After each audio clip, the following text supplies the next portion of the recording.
Good morning, everyone, and welcome back to Wake and Take.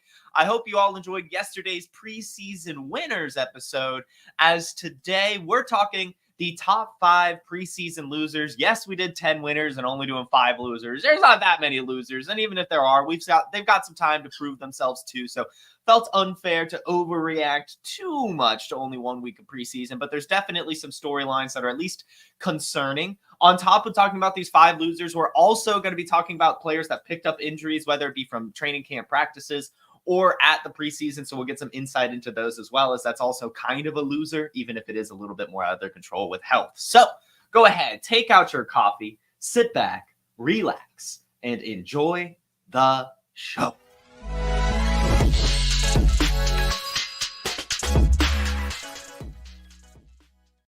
And first things first, everyone, welcome in. I officially, I am the authority here. I declare it fall. I know it is August 13th.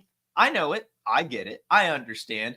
But I added cinnamon to my coffee this morning, and I think that that is the first step in it being fall. So I highly recommend everyone here, if you've not thrown cinnamon in your coffee, to go ahead and do so. It's fall. I'm officially declaring it. We've got preseason football going. You know, it's starting to cool off a little bit. My allergies are beginning to act up again, so that's always fun. And now I've got cinnamon in my coffee, so I think it's fall. You know, I don't care what anyone else says. So happy fall, everyone. But welcome in. Good morning to you, Fantasy Plumber, Mark, Donald, Scott, Bach, Best Ball, Dakota, Alex, Jason. Thank you all for tuning in. I got to say, Donald, before I move on, while you're in San Francisco, I don't know if you've been there before. I've only been there a few times, but I love the city. And I always like to recommend, if you have the time, to go across the bay to the area. I think it's Sausalito is the city. It's like a smaller little town. But then near it is Muir Woods National Monument. It's an incredible redwood forest. It's a very small little hike. It's got a good little creek running through it, and it's just got some massive, massive redwoods. It's not too far from the city of San Francisco. It's right across the bay. Highly recommend doing that. And it's free nature. Who doesn't like free nature? So that is the Muir Woods, founded by, of course, John Muir, one of the godfathers of outdoor enjoyment here in our country. So I highly recommend that spot while you're out in NorCal, specifically in San Francisco area. Get you some redwoods. It's fun. It's nice. It's cool. But anyway, we've got some preseason to talk about here. We're done with the pleasantries. Let's go ahead and hop right into the injury updates before we get you the top 5 preseason losers. First off, Malik Neighbors, he picked up an ankle sprain on Sunday at a practice. It has not necessarily been reported the severity, and when that's the case, generally that means it is a minor ankle sprain. I feel like if it was major, we probably would have heard some concerns by now. And that's also evidenced by the fact that he has not been ruled out for the next preseason game this Saturday against the Texans. Now, I don't think he will play. I assume the Giants will, keep playing, cautious with him and not really push him out there, make him, make this injury any worse. But it's at least good to hear that there isn't any major news. Like, I think that that's good enough at this report. And yeah, apparently a report came out minutes ago as I'm getting set up that he is good. So that's exactly how I'd characterize it as well. I'm, with these minor ankle sprains, they're not really that big of a deal, at least when we're this far removed from the season. I know we're still, just a few weeks away, but that'll give him time to heal up. If it was a major ankle sprain, if it was a high ankle sprain, then we could be a little bit worried, but I'm sure he'll be fine and he'll be out there. Next, we have Jahmyr Gibbs, who picked up a hamstring injury yesterday in camp. We all know it. This is a camp string injury. He'll probably be fine. Again, no information out there about the severity of this hamstring injury. But again, given that we haven't really heard much, we should probably assume that it's a minor hamstring injury. But even then, a minor hamstring injury still should give us some pause when it comes to our Jahmyr Gibbs love this season, because he also had an undisclosed soft tissue injury at OTAs that sidelined him for 2 weeks already. So it just seems that something is lingering and continuously bothering him. He missed a couple games last year due to a hamstring injury as well. It's just things you don't want to hear. Of course, the same thing that we'll say about Malik Neighbors, with it still being a few weeks away from the season and with it seemingly being a minor hamstring injury. Hopefully he just sits out at practice the rest of training camp and is able to be good to go for week 1. I would assume that's going to be the case. I'm assuming that we're not really going to hear much more Jahmyr Gibbs news this offseason, which is fine. He doesn't have to do anything else. So if anything, if Jahmyr Gibbs becomes available or his ADP drops an underdog or something like that, go ahead and capitalize on Jahmyr Gibbs. He's still a really good athlete. And, his type of player just gets hamstring injuries. That's just what happens. We have to understand that for these elusive, speedy guys, they're just going to get hamstring injuries. And at this point, it's seemingly minor, and hopefully he has enough time to get ready for week 1. And even then, maybe he'll just be like 70% or for week 1 or something. But at least he's getting this hamstring injury out now. Hopefully he takes the necessary precautions for this not to come back. Another injury from the preseason, Hollywood Brown. Hollywood Brown suffered a sternoclavicular joint dislocation and had to be hospitalized. I've seen some reports that this is actually an injury that's pretty common in car crashes. So it has to be pretty serious, whether landed on it wrong, got hit wrong. I don't know why. I don't remember what caused the injury, but either way, he is injured as well. This was the injury in 2019 that Tyreek Hill suffered on the same team. Andy Reid came out and said this, and Tyreek Hill ended up missing 4 weeks with this injury. So hopefully that timeline is about the same for Marquise Brown. That would probably sideline him week 1 or like make him right there at week 1, essentially. So that's what we're hoping for. But with this just being, it's a severe injury at the end of the day. Like, we got to make sure he comes back okay. It seems like he will. If he can avoid PUP, then that's all we really care about. If he misses a game or 2, fine. But if he does land on PUP and has to miss like 4 games instead of 4 weeks, that's a little bit of a concern. It's seeming right now that it's just going to be these 4 weeks that at least is the timeline. Sort of like true timeline. We're just kind of going off what we've seen with Tyreek Hill before.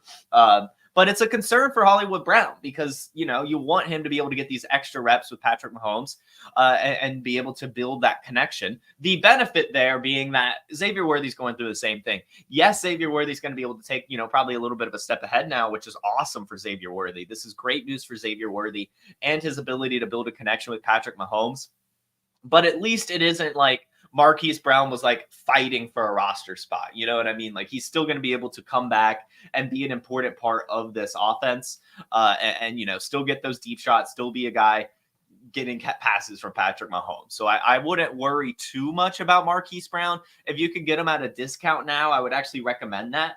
I would say I'm actually kicking myself a lot. I was offered I have Marquise Brown. Someone sent me a Marquise Brown trade, like wanting to get him.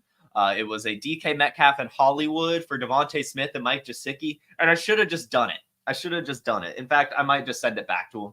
But, I also don't – it felt I felt like I could squeeze a little bit more juice, and that was not the case. I countered with not much more being added, and it was a decline, and it seems that all tradings have halted. But I should have just done it because that was pre-injury, and now I kind of just wish I got some Devontae Smith and Mike Gesicki on my team. But instead, still rolling with Marquise Brown. But I'm not too worried. He will be back. He'll still be catching passes from Patrick Mahomes. And it's not like his value or usage is going to change too much as a result of this injury. It just might take a couple more weeks for him to get acclimated as opposed to already being ready. So slight concern, but not too big. Marshawn Lloyd, however, continuously picking up injuries, and this time a hamstring injury he picked up in the game. And apparently he was already playing through a hamstring injury for this game, and it was him kind of re-injuring that thing. And then he comes out in the press conference after and says, I've had hamstrings before, so I'll just rehab and get back as fast as I can. He said he could walk on it and hopes it's not too bad. That sounds to me like Marshawn Lloyd does not know how to recover from hamstring injuries, if I'm going to be honest with you. Him saying that I just want to rehab and get back as fast as I can is the exact opposite of what I want to hear with a hamstring injury. I understand we all want to hear, I want to get back on the field as quickly as I can, but not with a hamstring injury. I'm actually playing through a hamstring injury on the show right now. I pulled my hamstring in a soccer game on Sunday, and even I'm in pain just sitting here. Hamstring injuries suck. Yes, you're able to walk on them, but it still hurts. And then you can't even stretch your leg properly when you're sprinting. Your leg kind of stays straight. Like I've done this before. I've tried to play soccer with hamstring injuries. I try to play through them because I'm not a professional athlete and I don't care about my health. And I'm just trying to have fun with the boys. But if you're a professional athlete and getting out there on the field means a lot, you got to take your time to, work on your hamstring and let it get actually healthy. You're not in a Sunday soccer league. You're on the NFL, big guy. So go ahead and actually get healthy. Worry about your hamstring injury a little bit. Don't just be like, I'm going to get back as fast as I can. I can walk on it. It's not too bad. Of course you can. It's a hamstring injury. It's just something that lingers and hurts, and you easily can pull again and make more severe than it actually is. So Marshawn, please just take a step back and let this thing process. I know we still have a few weeks before the season, but I just really don't want to hear Marshawn Lloyd out there. Like, if I hear Marshawn Lloyd's at practice, I'm going to be pissed. So hopefully he actually does take his time and isn't rushing himself back from this injury. The next injury that happened last week was Drew Lock. We did talk about it as it happened on Thursday, but we have a little bit more information about this injury. Drew Lock picked up something, a bone bruise and an oblique strain in this game.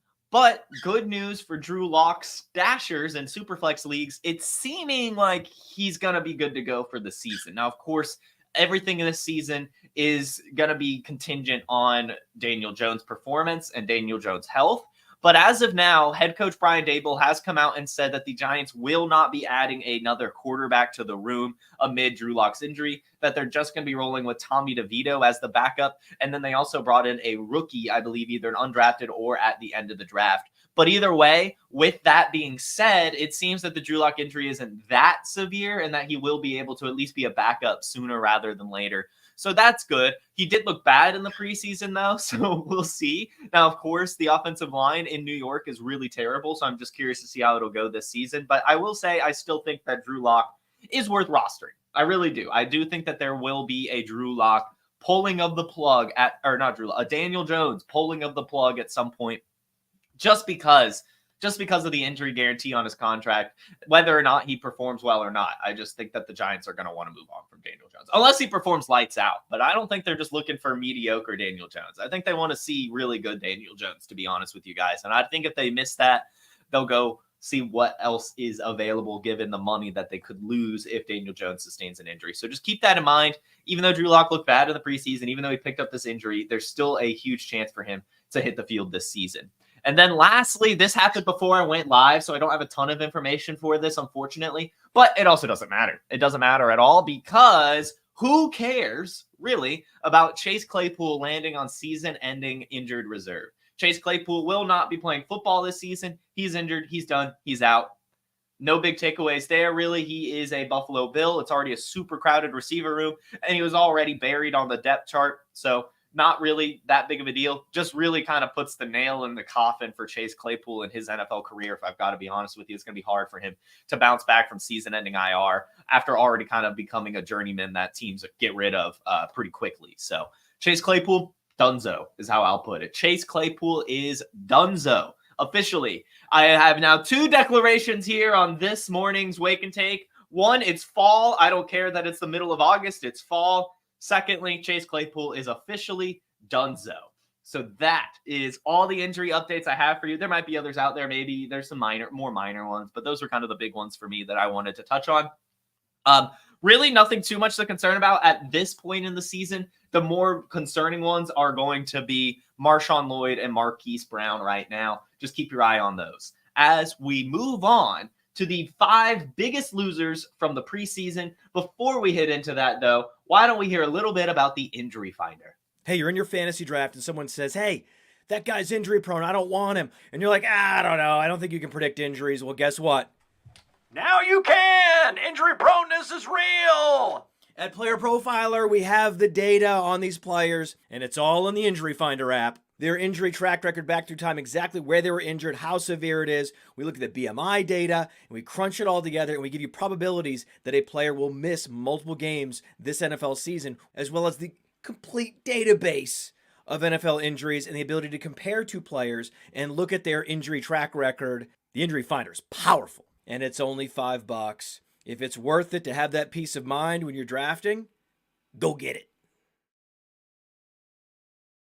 Go get that Injury Finder. We just break down injury updates. If you have the Injury Finder app, you can get ahead of some of those injuries. It's not necessarily predicting who will get injured. It is quantifying a probability that a player can get injured based on the types of plays that they run, based on their prior injury history, stuff like that. Yes, we understand injuries are pretty hard to predict at a meta level, as in like this player is 100% going to get injured. But it is very, very easy to quantify risk of an injury towards a player. It's a very, very good app to be able to, at least put a value to how a player could get hurt. And it's only $5. So go get that injury finder. It's really, really good stuff put together by our data team. So I've got 5 big preseason losers for you. And we'll see. We'll see, right? Again, I do want to go ahead and say, like, yes, I understand that this is only 1 week of preseason and we shouldn't overreact too much. But that's why I lowered from 10 winners to only 5 losers. Like, I do want to press pause on a few players. And I'll even say that in some of the ones I've mentioned as a loser. Like, there's some at least silver linings that we can talk about with some of these players. But either way, they are losing some value and losing some steam. And there's some concern around these players. And my first one, and honestly, probably the biggest loser. We'll just start with the biggest loser. This one stings, guys. Trey Benson. Trey Benson finished the day 8 carries for 21 yards. Okay? That's not awful, right? Like, that's not the worst thing in the world. Like, your first NFL action, sure, you're not going to be super efficient. But the big concern here, Michael Carter, 7 carries for 41 yards and a touchdown. DJ Dallas also had 21 rush yards off of only 3 carries. Even Tony Jones got mixed in with 5 carries, right?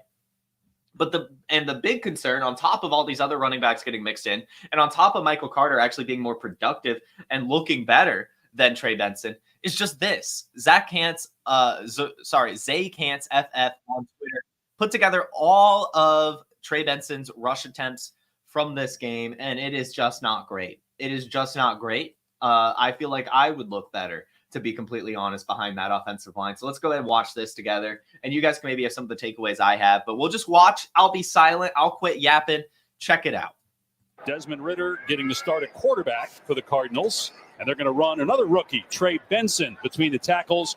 And he's stacked up after a short game. About a half as well. Ridder going to hand it off here to Benson. And nice running room up to about the 20. He's got to learn pass protection. Amari DiMercato, who not playing in this game, but as Benson gets the carry, and this time keeps the feet moving for an hour, because there's so much to talk to him about. But as Danny said, despite just the outside interest as that play was going in 19, I mean, that's a true story. I normally just busting your chops. That is a true story, at least as told by you, as Benson gets it across. Harrison Jr., Michael Wilson, Drake Dortch, Zay Jones, as Benson keeps the feet moving, and then going under center and running the old schemes. Trey Benson trying to find some room on first down. Gets back. Desmond Ridder getting the start. So, yeah, that was not great. I'm sure you could all agree. That looked, instead of football, that looked a little bit more like running into the blocker simulator. Yes, the O-line not really doing any favors, but he has no vision. He has no vision. He was running straight into his blockers every single time. Yes, you can work on that. It's fine. And he did show some of his power. I believe it was maybe the second run. Between the tackles. I think it was a short game. It's pretty decent, right? Yes, this one, right? He gets through. There's a little bit of a hole, breaks a tackle, gets like 5-6 yards. That's fine. But it is not like it. You want to see more. You just want to see more. You're following the pile, you're just. It's not good. He was running straight into the damn blockers every time. You have this one on the outside, right? Man, I found a good timestamp there. Literally, there's room here. You can get outside. Instead, he tries to cut back and lose yards. Like, you could, if you're quick, there's a ton. Look at the blockers here. Look at this space. I've played enough Madden to know this halfback stretch should be a first down. Okay, I've done it. I've done enough of that. Look at, I know that he gets off this block. I see that. But any explosiveness there, and you get through that hole. So I know that he demonstrates some strength here in some of these runs, and I know that he keeps his feet moving, yada, yada, yada, but he had no vision, and that's my big concern, just consistently running straight into his blockers time after time after time, and just not really looking great at all. Really not looking good. And again, to see Michael Carter get 7 carries for 41 yards and a touchdown, that is not good. And we also know that Amari DiMercato did not play. And we also remember the reports from the past couple weeks, actually, from actual training camp, not rookie OTAs, but actual training camp, is that the RB2 competition is wide open between DiMercato, Benson, and Carter. And that's just not what you want to hear. I would say, Ryan, that is funny. Trey Benson looked better than Louis Rees-Sammet. I'll give Benson that. Like LRZ looked very rugged. I'm going to be honest there. He looked like running in straight directions. It just didn't look right. This was at least running straight, just into people. But he looked like a running back, just not a very good one, and definitely didn't demonstrate any vision at all. So I'd be very, very concerned. But hopefully he works on it. On the bright side, right, he's going to be behind James Conner no matter what. It wasn't really expected to get a ton of volume this year unless James Conner got hurt. So hopefully he really can use this season to learn a lot. James Conner's a really good veteran to learn from. So we'll see. But that was not good. That was not good. And I saw a lot of people. I'm not a big college film grinder, but I know that a lot of people said that this is what he looked like at Florida State too. Just kind of not really many cuts, running straight into running straight into his line and everything. It was just not good. Just not good. Did not look good. Not very. Not giving much confidence in Trey Benson. First round draft picks for sure in our rookies. That's a bit concerning. We'll go ahead and just keep the running back game going. I've got 3 running back losers. So we'll go to the next one. It's Clyde EdwardsHelaire. I actually saw a comment at the beginning asking if Clyde EdwardsHelaire was going to make this list. And yes, he is. He is making this list.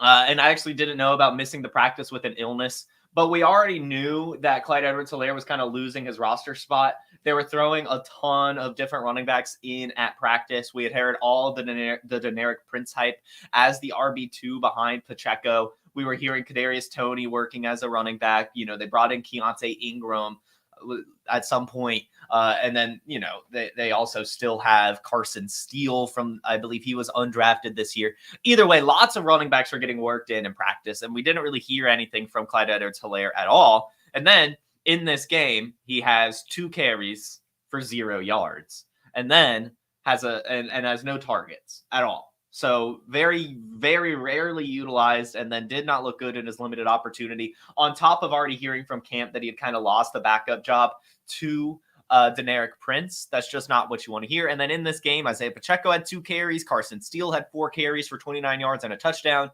Deneric Prince had 4 carries. Keontae Ingram had 4 carries. Imani Bailey had 2 carries. Louis Rees-Sammet had 2 carries. Lots of different players had carries in this game.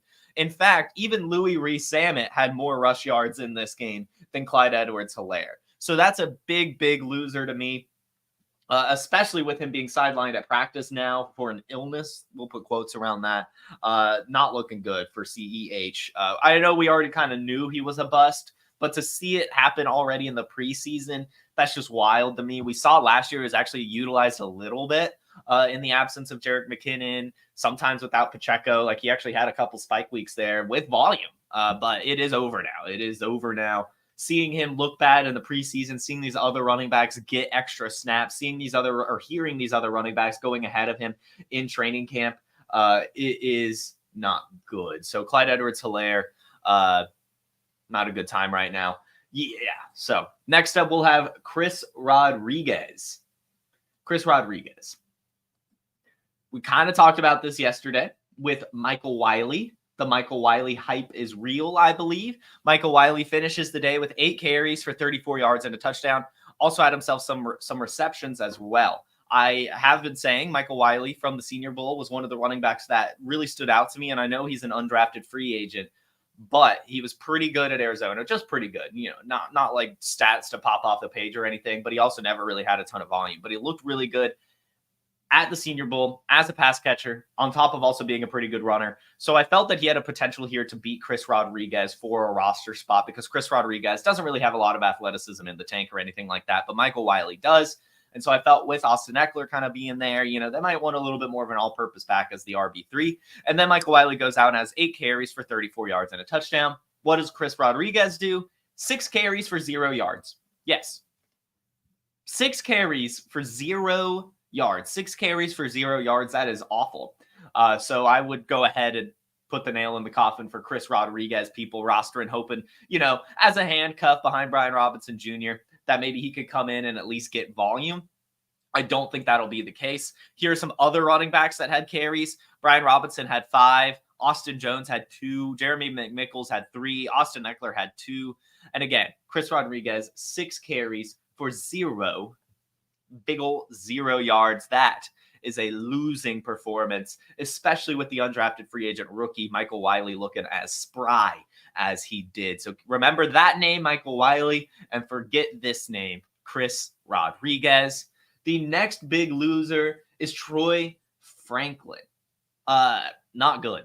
Troy Franklin only had 1 target. He did not catch it, but that's not really the big story here. We had already been hearing rumblings from Broncos camp that he wasn't really looking good at training camp, that he was actually being passed by Devon Vele. On the roster, Tim Patrick was ahead of him, and Troy Franklin was really only working with the second and third teams.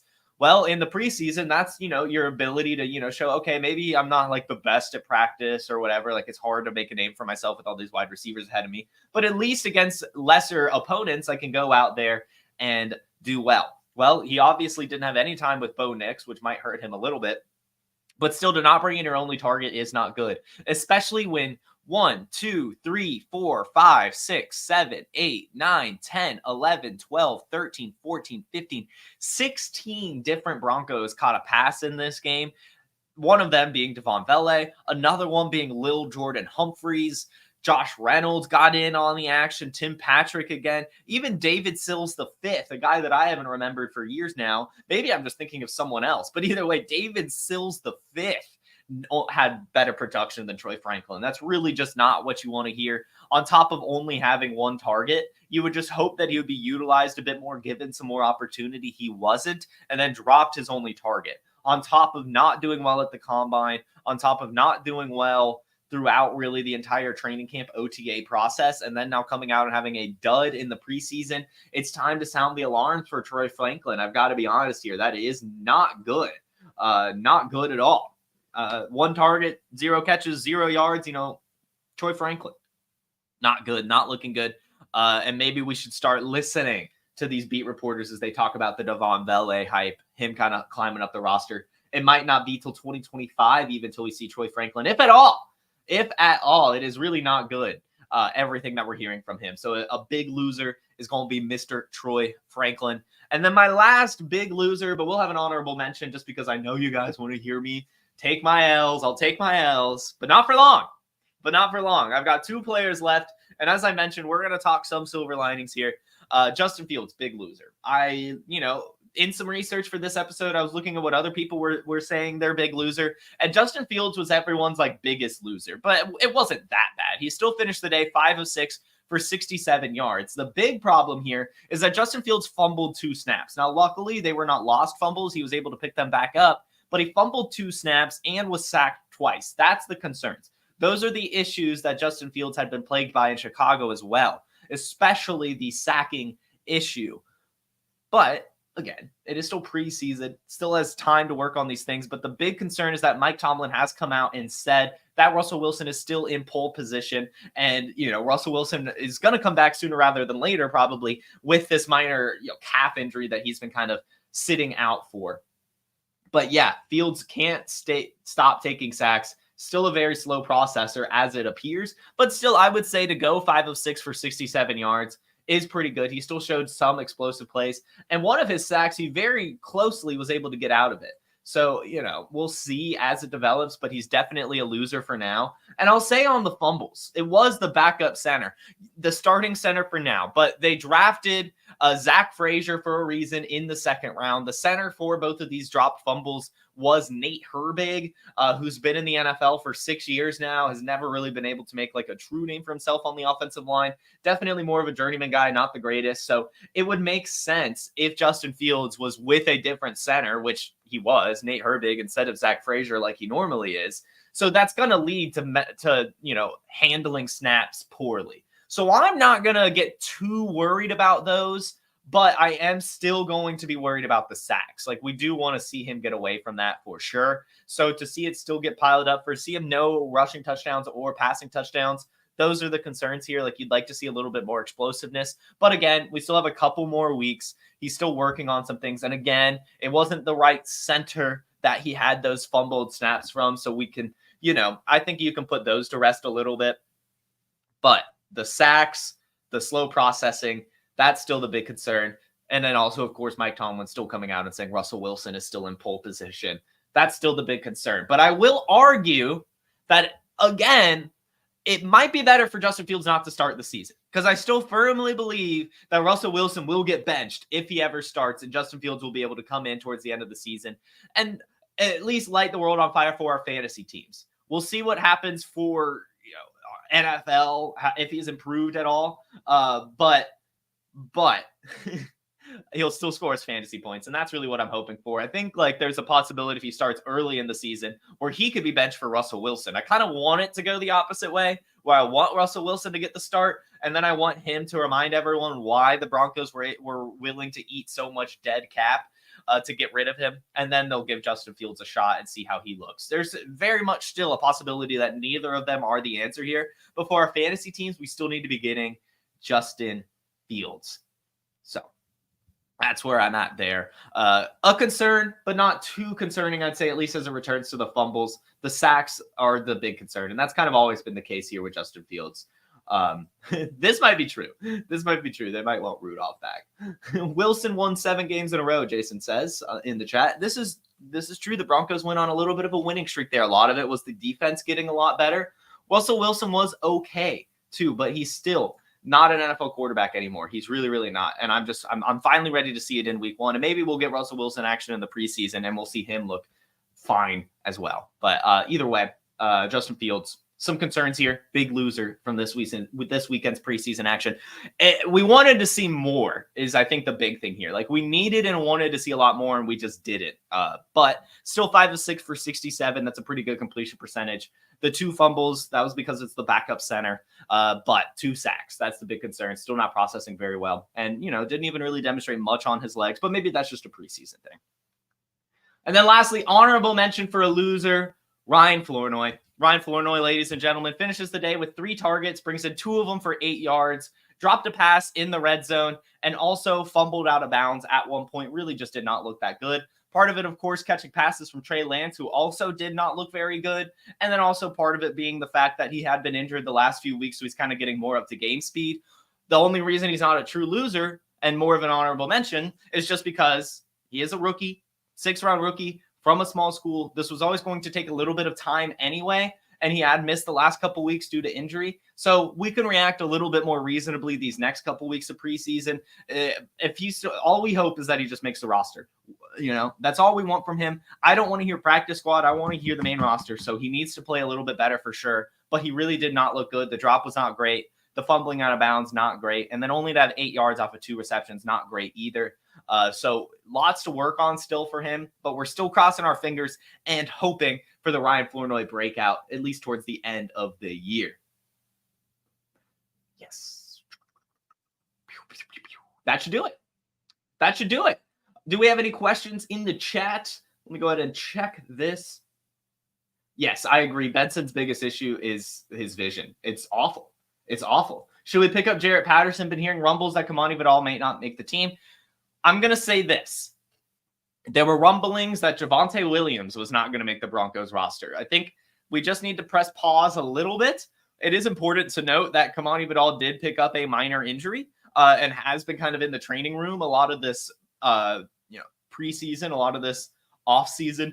And so he hasn't had much opportunity to make a name for himself. But I don't think they'd get rid of him. They drafted him for a reason. He's still a rookie. Worst case scenario, he makes the practice squad. But this was always going to take time anyway. Again, small school, late draft pick. Yes, great athleticism, really good producer in college, has the mold of a bell cow running back, but it still takes time. You still have to earn the trust of the coaching staff. You still have to show up at practice. You still have to do all these things. And he wasn't able to do all those things yet. He'll be able to soon. I think some silver lining being that he didn't play in the preseason game. He was held out of this game. They do care about his health. They don't want to rush him out there. So I would still hold on to Kamani Vidal. I would be buying Kamani Vidal everywhere. I'm hearing a lot of people getting worried about him. Don't. Just let the process play out. Nothing's changed. That's my thing, is we have this short-term or long-term memory loss in fantasy football. We all just operate in this very short term and don't let things develop. Let things develop. This is a 6th-round rookie from Troy. What do we want? What do we want? We want him to be the RB1 already? No, right? They brought in Greg Roman for a reason and then reunited him with Gus Edwards and J.K. Dobbins for a reason. Do we think that's sustainable? No. And that's why we want Kamani Vidal for the second half of the season. Once he gets healthy, once he gets acclimated to the game speed, once the injuries start to pile up, right? That's when the Kamani Vidal shares get exciting. The end of the year, 2025, 2026, right? So don't worry about it right now. He's going to get on the roster. Not a big deal. Even if he makes the practice squad, it'd still be fine. But I don't think he will. I think things are fine in the Kamani Vidal camp. So, yeah. Is Simone Vaki going to be the RB3 or Craig Reynolds? For now, it's probably going to be Craig Reynolds. But Vaki could definitely make some noise. Could put a fork in Trey Lance? I'm just going to say no, I guess. I mean, obviously, always a project and, the QB3 anyway. So if you're rostering him, I don't think there's too much to move on from him yet. You're kind of already kind of desperate anyway. So just still be desperate. The upside's still there. Is it going to pan out? Probably not. But, you could still roster him if you'd like. And then, so that should be fine. That should do it, guys. I believe that is everything. So thank you all so much for tuning in. Oh, wait, actually, you need to decide between Rashee and Jameson as the 12th round keeper. It should be Rashee. Yeah, even as a Jameson Williams truther, you should get Rashee Rice in the 12th round. That is really, really great value. You'll be able to draft Jameson Williams in your draft, but Rashee Rice would go earlier. Probably going to have more production as well, at least a higher floor. So yes, that's the answer there. All right, now we'll continue back with the outro. Thank you all again for tuning in. There's another fun episode of Wake and Take. You guys were a great audience as always. I hope to see you all tomorrow. We'll be breaking down the news and other fun stuff at 10 a.m. Eastern here on the Player Profiler YouTube, Facebook, Instagram, and Twitter. You all have a terrific Tuesday and a wonderful rest of your week. Peace. From the Podfather to you, I deeply appreciate you tuning in. And many ask, what can I do? What can I do to help support the hosts, the research they do, the production costs? Go to PlayerProfiler.com. Dynasty Deluxe, World Famous Draft Kit, Rankings, DFS Dominator, and of course, data analysis. Subscribe to any one of those, and you support all of us and take Player Profiler to the moon.